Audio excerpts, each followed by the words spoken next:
T'as pas chaud là? Non. Moi j'aimais bien ta petite chemise dentelle et tout. T'as intérêt à mettre une musique genre... Tu sais que j'ai pensé à le faire en anglais cet épisode. Oh, you wanna talk in English? I was like, why not? That's the first one. It's just to like distance yourself from the things you will say, because it's better to say things in English when it's personal. And yes, because my friends will not listen to it, maybe. And reach another community could be cool too. I don't know if I will be able to express myself because it's subjects that need a very deep... precise and deep vocabulary too. Yes. Yeah. So that's not the perfect subject. Yeah, maybe not this one. Let's speak in English. If you want to talk about dicks, then yes. Oh damn, she's true. Yeah. Let's go back to the main subject. Sorry. Bienvenue dans ce nouveau Talkie Talk. Aujourd'hui, nous parlons bel et bien en français, ne vous inquiétez pas. On est dehors, du coup, c'est un peu du bruit autour. C'est normal, c'est les aléas du tournage. Aujourd'hui, on se retrouve avec Rebecca. Et aujourd'hui, on va aussi parler d'un sujet très précis qui est l'abandon. Ce mot, je le déteste. Ça me tend un peu. Bah, ça a un côté super négatif, vraiment, genre une connotation péjorative et tout. Bah, je pense qu'il n'y a pas de positif hein, dans ce mot. Bah, non, je pense qu'il y a du positif dans l'abandon. Non, à part peut-être l'évolution de soi, si voilà, t'es philosophe et tu te dis peut-être avec un petit abandon, je vais évoluer, je vais devenir plus mature ou un truc comme ça. Ouais, mais au final, il vaut mieux se quitter sur des bonnes bases que se faire abandonner dans tous les cas. Ouais. Tu vois. C'est beaucoup plus constructif et tu t'en sors mieux après. Oui, de fou. Après, je pense qu'il y a aussi différents types d'abandon. Tu te fais jamais abandonner par une personne de la même manière. Déjà, ça dépend de fou de qui c'est. C'est quelqu'un dans ta famille, c'est quelqu'un dans tes amis, dans une relation amoureuse, ça n'a aucun lien. Ouais, et puis tu vis pas du tout pareil. C'est sûr, parfois quand t'as plus d'attaches, c'est sûr que tu vas vivre l'abandon d'une manière tellement plus intense que si genre c'est une amitié qui n'a pas beaucoup duré et que donc tu t'es pas attaché, tu vois. Je pense que l'abandon sentimental, celui où t'es vraiment amoureux de la personne, c'est le plus compliqué parce que bah, c'est comme si sur le moment c'est le plus intense, mais je trouve qu'il fait moins mal que celui de la famille par exemple. Bah, sur la famille, c'est le fait que ça a un impact sur le long terme, surtout quand on parle genre de daddies and mom issues. C'est surtout lié au fait qu'un des parents nous a peut-être abandonnés et donc qui a fait que bah, sur toute une vie, on va avoir des répercussions. Les trust issues, genre le fait de pas croire forcément à ce qu'une personne elle va dire parce que tu as peur qu'au final elle te mette à l'envers et que bah, elle te quitte. Genre. En fait, c'est une part de l'abandon mais juste sous différents étalonnages quoi. Parce qu'il y a aussi l'abandon où toi-même tu décides d'abandonner. Genre par exemple tu fais un projet et tout d'un coup tu dis non c'est trop pour moi, je vais juste abandonner. Le site a un côté négatif et je trouve que ça aussi peut avoir un impact sur la personne car tu te dis merde j'arrive pas genre. C'est un impact sur soi, ça peut avoir un impact sur la confiance en soi, mais c'est aussi un impact où en mode moi ça m'est déjà arrivé d'abandonner des projets. En fait ça m'a permis, c'est un peu reculer pour mieux sauter.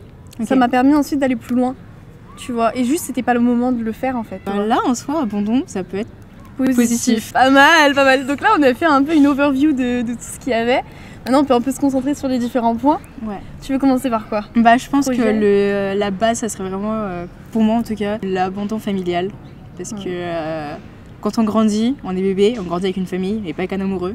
Voilà. Oui, il y a l'abandon genre réel où tu perds physiquement un proche. Je pense pas à la mort parce que je sais pas, un abandon c'est une perte autre. Non vraiment quand quelqu'un va partir consciemment de ta famille, ça laisse des traces même si tu la revois après en fait. Genre il y a l'abandon où par exemple un de tes parents, ou pas forcément parents mais quelqu'un de ton entourage proche va partir et ne va jamais revenir, où là je pense que c'est encore plus difficile à gérer parce que du coup tu te demandes pourquoi, en fait t'as jamais de réponse, surtout si tu perds contact avec. Et je pense que t'as un abandon où la personne elle part mais ensuite elle revient, juste tu vas avoir un sentiment d'abandon. En réalité la personne elle t'a pas vraiment abandonné parce qu'elle est encore par exemple aujourd'hui dans ta vie, tu vois. Ouais. Mais après, je pense qu'une fois où la personne elle t'a laissé et que toi tu vois ça comme un abandon, ça a forcément une répercussion sur ta manière de penser, c'est ta manière de te ressentir avec cette personne. Ça laisse des séquelles, tu penses? Je pense que ça laisse des séquelles. Bah, je pense que tu auras toujours cette peur que la personne elle refasse ce qu'elle a fait. C'est comme alors ça n'a rien à voir, mais comme la tromperie, une fois que tu le fais, c'est grave possible que tu le refasses. C'est vraiment une boucle que tu vas revivre à chaque fois. C'est vraiment un truc. Toi, tu penses qu'il y a des gens qui, ouais, quand tu tombes dedans, c'est fini? Oui. Bah, je trouve que oui. Parce qu'en soi, je me suis jamais mise du côté où je suis la personne qui part. J'ai toujours été du côté où je suis la personne qui reste.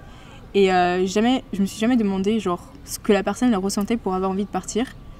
Et je me dis que si elle décide de partir, c'est que elle a ressenti le besoin et que ce besoin il a été bénéfique pour elle.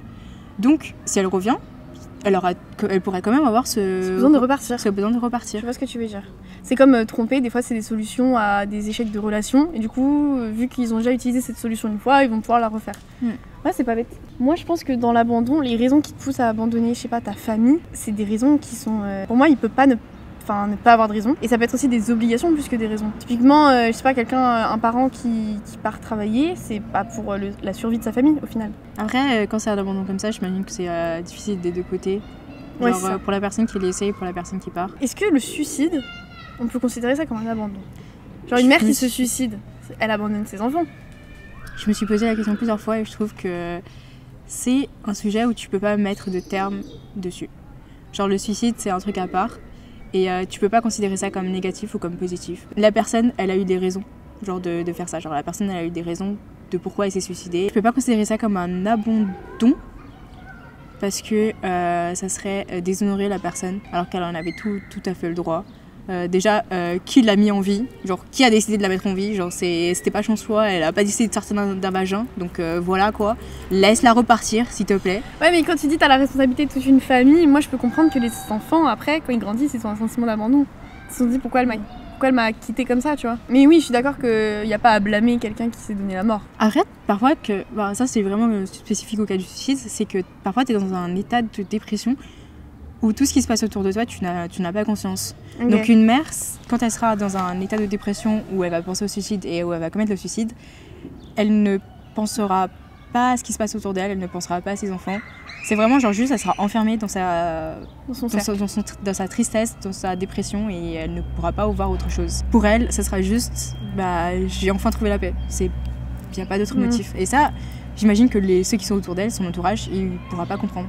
Parce qu'ils n'ont pas été dans sa tête. Et tout, pour eux, genre, c'est juste, ils l'ont vu souffrir et ils se sont dit, c'est donner la mort parce que c'était le moyen le plus simple alors que c'est vraiment pas le moyen le plus simple. Comme tu as dit, c'est un type d'abandon, mais je préfère pas mettre sur le suicide, genre le terme abandon. Je pense, dans certaines situations très compliquées, je pense à une situation familiale, toujours, où il y a un sentiment d'abandon alors que les gens sont encore là. Ils sont pas présents, ils sont pris justement par d'autres problèmes comme la dépression ou d'autres problèmes familiaux externes ou même pas forcément familiaux, au travail, etc.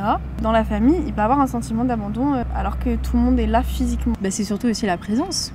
En soi, le parent, il a beau être dans la maison, il sera jamais à côté de son enfant. Et même tu peux passer des journées avec une personne et pourtant ne pas sentir sa présence. En couple, il y a plein de gens en fait qui sont là sans être là par confort et en fait qui passent pas du temps avec l'autre. C'est les love language, toujours est là, la manière dont tu montres ton amour. Ce n'est pas en étant physiquement ici que tu vas montrer à une personne que tu l'aimes. Psychiquement aussi. Il y a plein de manières de montrer ton amour en fait. Et faut pas croire que juste ta présence suffit. Est-ce que toi t'as des trucs à rajouter? Moi je voulais dire l'impact que ça peut rendre des gens genre super indépendants des autres. Je sais que surtout que quand c'est l'abandon ou la personne, enfin le parent, il est juste genre trop busy avec son travail, les enfants ils grandissent avec beaucoup de responsabilités et ils deviennent super indépendants. Et c'est pour ça qu'ils n'aiment pas s'attacher aux autres. Par peur de l'abandon. Toi tu te définirais comme ça? Non, moi je suis super dépendante. T'es super dépendante mais par peur aussi de l'abandon? Oui. Parce que moi j'ai grandi un peu avec les deux. J'ai grandi avec un parent qui n'était pas là, qui a été remplacé par un autre que j'adore faire sur lui. Et une autre personne, comme tu l'as dit, qui a dû partir et qui est revenue par la suite et qui est super présente pour moi. Donc en soi, j'ai créé une dépendance au fait que la personne elle est revenue et que je veux pas qu'elle me quitte. Et j'ai créé le fait que j'ai peur que quand même on m'abandonne. Et donc j'essaie de prendre du recul avec les gens, même si ma dépendance elle est comme ça. Et mon mais je pense que du coup ça doit dépendre des gens avec qui t'es. Par exemple, les gens que t'aimes beaucoup, tu dois être très dépendante justement. Et les gens avec qui t'es justement moins attachée, tu dois hyper vite te détacher d'eux dans ta vie. Mais même, je peux aussi avoir des phases où je suis très attachée à une personne, mais dès qu'elle me fait une couille, genre je sais que c'est surtout que quand la personne elle me déçoit, tu t'en détaches vite. Je m'en détache super rapidement. Même si t'es très très proche d'elle. Même si je peux même aimer la personne genre d'amour fou. Dès que mon cerveau il comprend que cette personne, genre elle est trop néfaste pour rester, que c'est mieux genre l'abandon que le fait que la personne reste, bah là je fais tu n'existes plus. Oui, c'est très rare. C'est vraiment quand la personne elle a un impact super négatif sur mon moral, sur mes pensées et que mon cerveau se dit non, tu peux pas. Mon cerveau il rentre en mode survie, tu oublies cette personne. Ça, tu penses que c'est dû au fait que t'as dû le faire de force entre guillemets quand t'étais plus petite? Oui.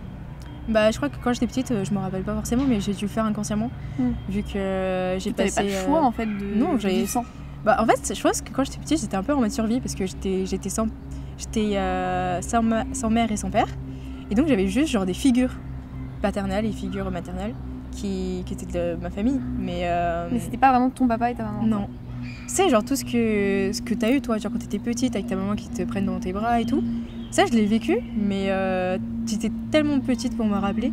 Et quand j'ai commencé à avoir des souvenirs, bah j'ai pas eu cet aspect-là. Et vraiment la seule attache émotionnelle et parentale que j'ai eue, c'était mon grand-père. Et mon grand-père, c'est la personne la moins physical touch, la moins genre qui montre le moins, mais que tu sais qu'elle t'aime, mais qui montre peu. Qui le montre pas du tout. Que j'ai eu, et c'est avec lui que j'ai le plus de souvenirs. Le fait que j'ai grandi avec quelqu'un qui ne montrait pas forcément ses émotions. En soi, des gens ils pourraient se dire, bah tu voudrais bien quelqu'un qui soit comme lui, tu vois. Et moi, non, je veux quelqu'un qui soit l'opposé de lui. J'ai besoin de quelqu'un qui montre ses expressions, qui montre ses émotions, qui soit là et qui n'arrête pas de me le dire. C'est pour ça que je dis que Words of Affirmation, c'est un love language dont j'ai beaucoup de besoin. Après ça, je pense que c'est aussi de caractère. Moi qui étais pour le coup dans une famille très présente, bah, j'ai quand même ce besoin-là en fait. Parce que du coup, je me dis que c'est parce que j'ai été éduquée comme ça. Je me suis dit, vu que j'ai été éduquée comme ça, c'est normal que moi, plus tard, en étant plus grande, je ressente ce besoin d'attention.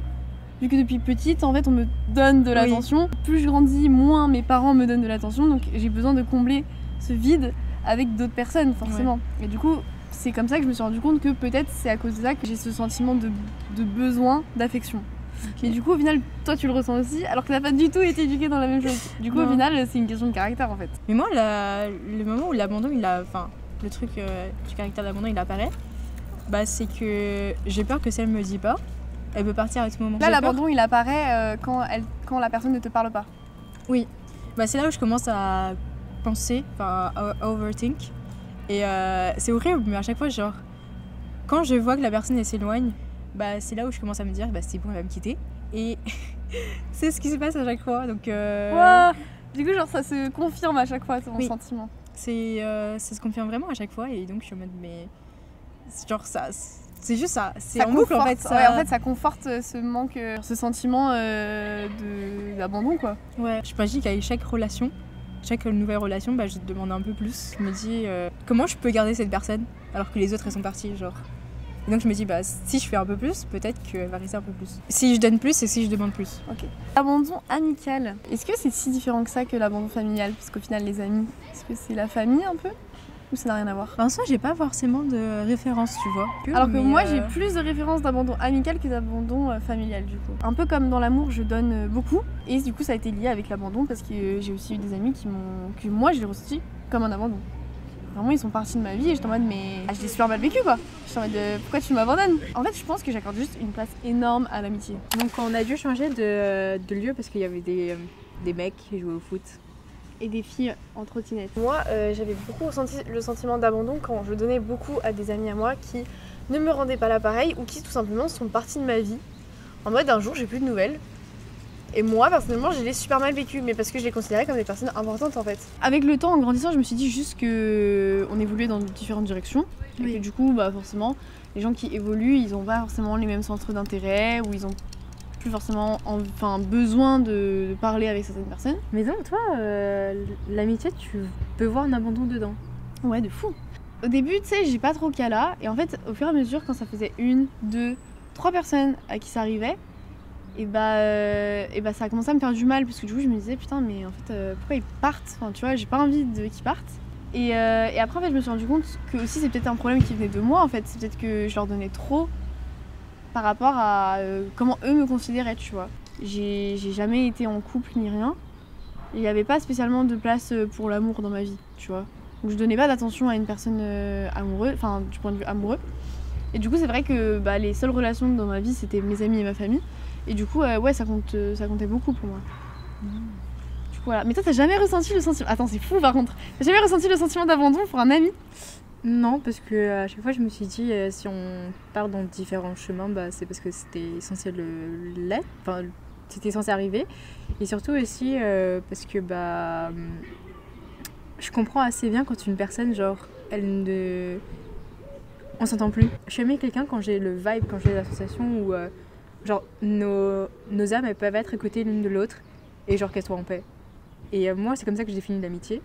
Et parfois avec certaines personnes, je sens que mon âme elle est plus trop en paix, donc bah je peux les laisser partir genre tranquillement. Moi avant j'avais tendance à les retenir à tout prix. Moi c'est ça en amour je les retiens, mais pas en C'est amitié. En amitié, t'arrives à les... vraiment mon motto en amitié c'est si tu veux partir, prends la première porte.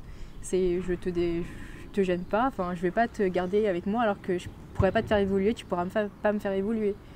Alors qu'en amour, bah, je me dis non, là reste et laisse-moi te faire évoluer. Ah, c'est fou! Après, je pense de m'en détacher. Hein, aussi en amitié, il y a moins de pression qu'en amour. Ouais, peut-être. Il y a aussi ça aussi qui fait que tu laisses plus partir les gens. Parce que même dans notre société, on met moins d'importance sur l'amitié. Alors que pour moi, c'est super important.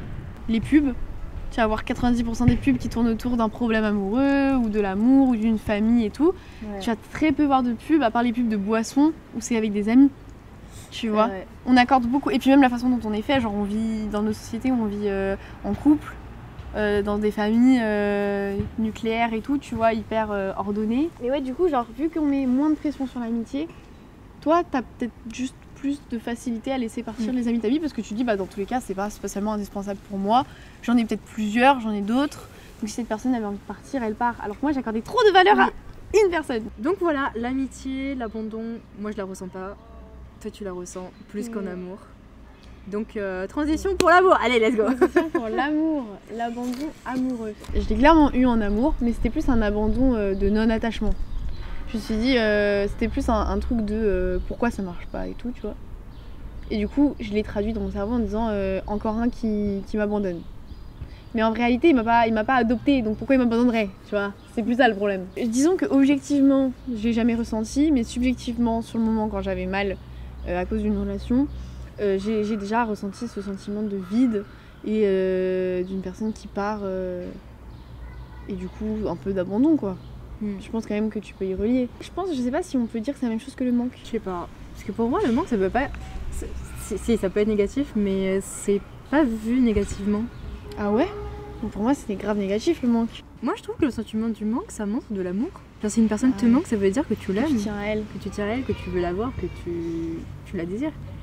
Alors que l'abandon, non. L'abandon, genre quand tu laisses quelqu'un, c'est que tu veux plus la revoir. Oui, mais le manque c'est négatif dans le sens où si tu vas plus jamais revoir la personne et qu'elle te manque, c'est horrible. Ouais. Tu vois. Ah, c'est peut-être dans ce sens-là que du coup là on peut y rapprocher à l'abandon. Oui. Je sais pas, j'arrive pas à me mettre genre le mot manque quand c'est une rupture ou genre une relation amoureuse qui s'est terminée. Dans ma tête, je sais que je vais pas revoir la personne, tu vois. Donc je peux dire qu'elle me manque, mais je ressentirais ça comme de l'abandon. Et du coup, toi, est-ce que tu as déjà ressenti ça? L'abandon, ouais. En amour? Oui, plusieurs fois. Je me suis rendu compte que c'est parce que la personne, elle ne me disait pas qu'elle ne voulait rien, tu vois. Ou genre que ça arrivait sans qu'il y ait des warnings, des signaux qui me disent que bah ça va pas se passer. Enfin, que ça va se terminer. En mode quand c'était de la surprise, enfin, tu accordais de l'espoir à quelque chose, que ça s'est pas réalisé, que la personne elle est partie, t'as vécu ça comme de l'abandon. Ouais. Mais c'est pour ça qu'en fait moi je l'ai vécu comme de l'abandon parce que c'était ça en fait. Mais même moi j'arrive pas à me le dire parce que je me dis ça va baisser la personne. Mais quand je veux plus rien, bah je le dis pas forcément à la personne. Bah, on a tous l'habitude de ghoster les gens, tu vois, quand on veut plus rien. Et moi je ghoste pas. Ouais, je sais que toi, une valeur, mon ref. Je préfère être honnête, voire être crue. Et dire les choses en mode non mais il ne se passera plus rien ou il ne se passera rien tout court et que les choses soient claires. Quand on m'abandonne, bah enfin, ça reste en tête parce que bah, c'est toujours les personnes à qui je m'attache qui m'abandonnent et jamais elles savent que j'abandonne, à qui je pense, tu vois, genre parce que c'est elles qui se sont attachées à moi et que je ne me suis pas rendu compte parce que bah j'étais pas attachée à eux. Oui, on est juste hyper égoïste et autocentré quoi. Égocentré, voilà, c'est ça le mot. L'abandon c'est quoi? C'est quand une personne n'est pas consentante et que l'autre part et disparaît de sa vie.